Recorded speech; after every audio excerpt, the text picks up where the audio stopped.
Hey viewers, welcome back to our channel. Today, we're pronouncing the name of a beautiful flower, commonly found in various spots of the world. Well, how do we say its name correctly?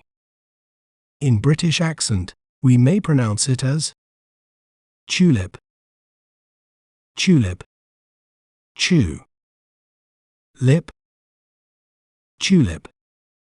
While in American accent, we may pronounce it as tulip, tulip, lip, tulip. Isn't it fascinating how breaking down a word can make it clearer? If you enjoyed learning about tulip, be sure to subscribe to our channel for more educational content. Thanks for watching. Remember, knowledge is power. See you next time.